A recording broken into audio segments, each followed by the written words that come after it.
이사야서 28장. 오늘은 다시 또 이스라엘을 심판하시겠다라는, 이스라엘 주변국으로 가셨다가 다시 주변국들 망하는 것 같지야 너희들 이렇게 된다라고 다시 또 심판하시는 것을 말씀하십니다.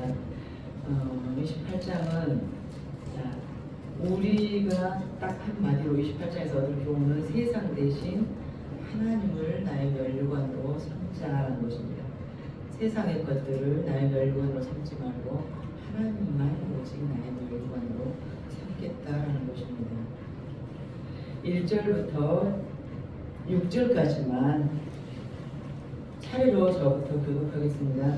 에브라임의 술 취한 자들의 교만한 멸관은 화에 있을진저 술에 빠진 자의 성 곧 영화로운 관같이 기름진 골짜기 꼭대기에 세운 성이여 쇠잔에 가는 꽃 같으니 화에 있을진저 보라 주께 있는 강하고 힘 있는 자가 쏟아지는 것 같이 파괴하는 강풍같이 큰 물이 넘침같이 손으로 그 멸관을 땅에 던지리니 에브라임의 술 취한 자들의 교만한 멸관이 발에 밟힐 것이라.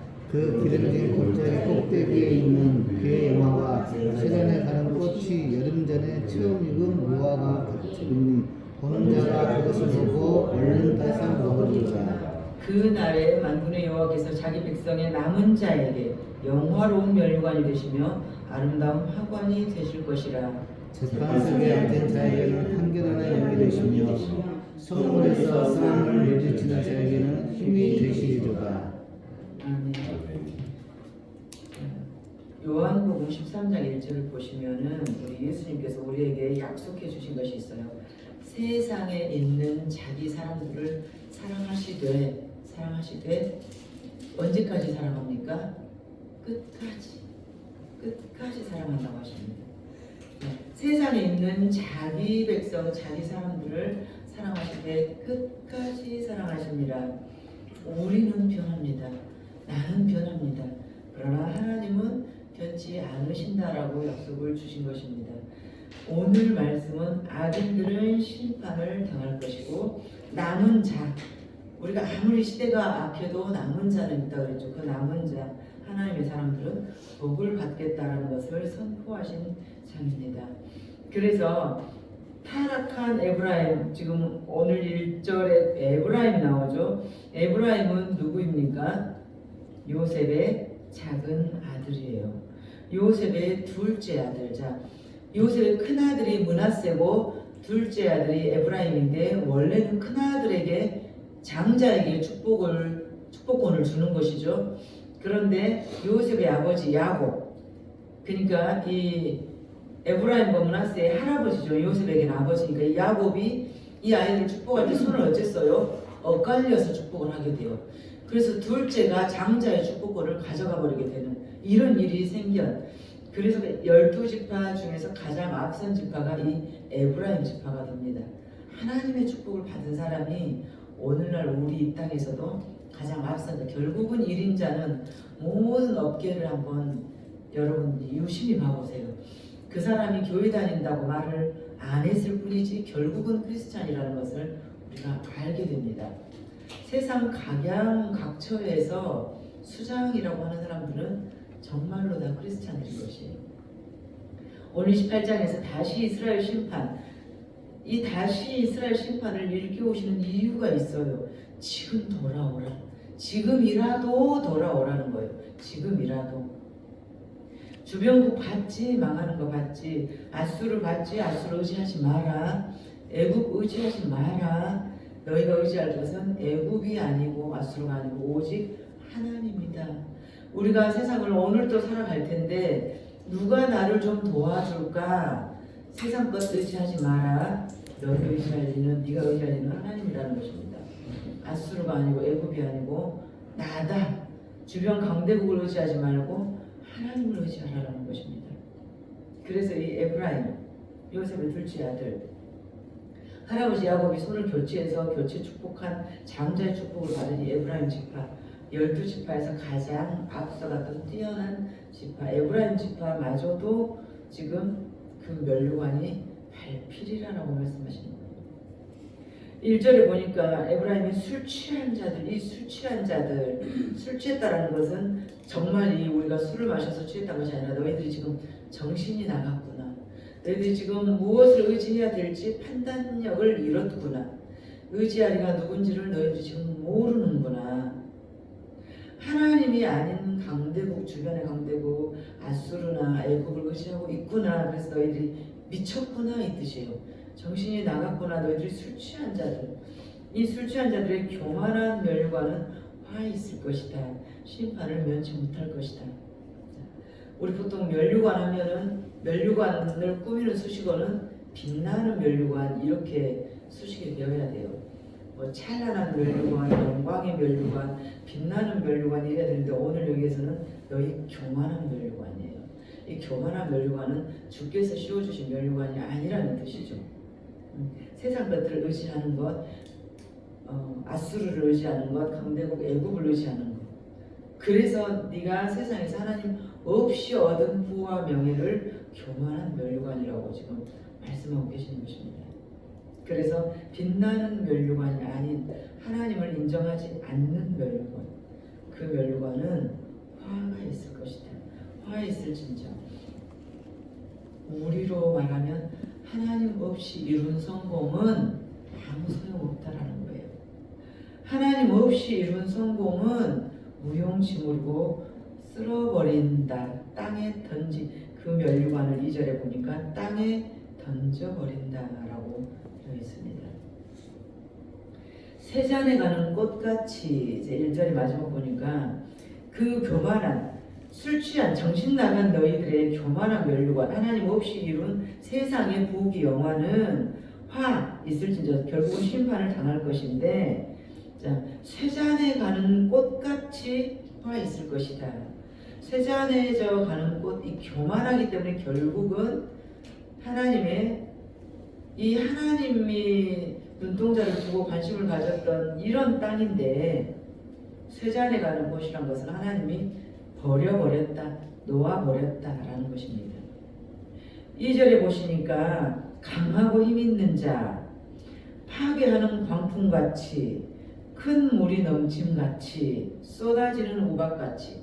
자, 네가 지금은 출세하고 영예로운 자리에 있는 것 같으나 강하고 힘있는 자가 지금 너 그렇게 멸류관을 쓴 것 같지만 하나님 없이 세상에서 얻은 멸류관은 결국은 어떻게 되냐? 첫 번째 쏟아지는 우박같이, 두 번째 파괴하는 광풍같이, 세 번째 큰 물이 넘침같이. 이 세 가지 공통점이 무엇입니까? 공통점이 하루아침에 순식간에 망해버리는 걸 말합니다. 쏟아지는 우박, 누가 말릴 수가 없어요. 파괴하는 범람하는 광풍, 큰 물이 넘쳐버리고 순식간에 보가 터져버리면은 밑에 아랫마을을 싹 쓸어버리잖아요. 이 세 가지 공통점은 하루아침에 일어나 버린다는 거예요. 아수르 여기에서 북이스라엘 너희들이 순식간에 망해버린다. 왜?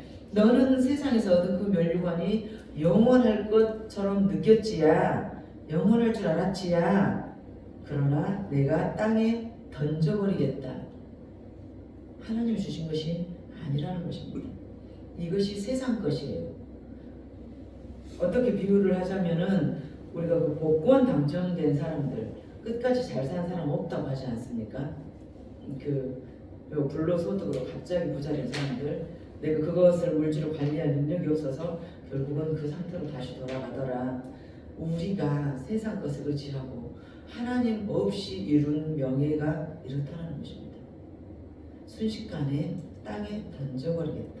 세잔에 져가는 꽃처럼 시들어 망할 것이다. 3절에 보니까 또 말씀하십니다. 에브라임의 술 취한 자들의 교만한 멸류관이 발에 밟힐 것이라.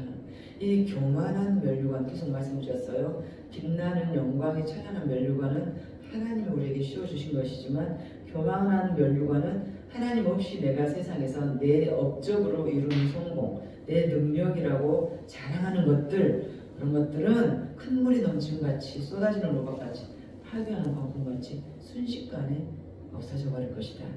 발에 밟힐 것이다. 영원하지 않는 것들이다라는 것입니다.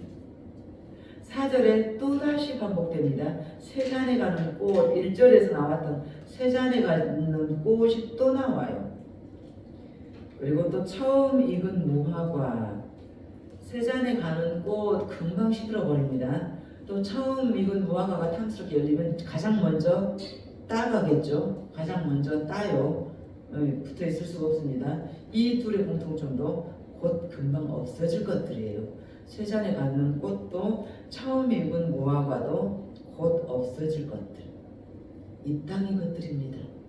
우리가 하나님 없이 얻었던 세상의 모든 부귀 영화, 하나님을 의지하지 않고 내 손에 쥐려고 하는 것들은 순식간에 짓밟힌다. 그 멸관을 땅에 던져버린다라고 2절에서 말씀하십니다. 땅에 던져버린다. 그러나 그러면 멸망받고 끝나버리면 우리가 이 새벽부터 무슨 희망이 있겠습니까? 무슨 소망이 있겠습니까? 소망을 주십니다. 5절 6절 함께 읽어봅니다. 시작. 그날에 만군의 여호와께서 자기 백성의 남은 자에게 영원한 멸관이 되시며 아름다운 화관이 되실 것이라. 재판석에 앉는 자에게는 판결하는 영이 되시며 성문에서 싸움을 그치는 자에게는 힘이 되시리로다. 우리가 판사 앞에 가서도 판결을, 최종 판결을 뒤집어 버리는 역사가 일어날 수 있습니다.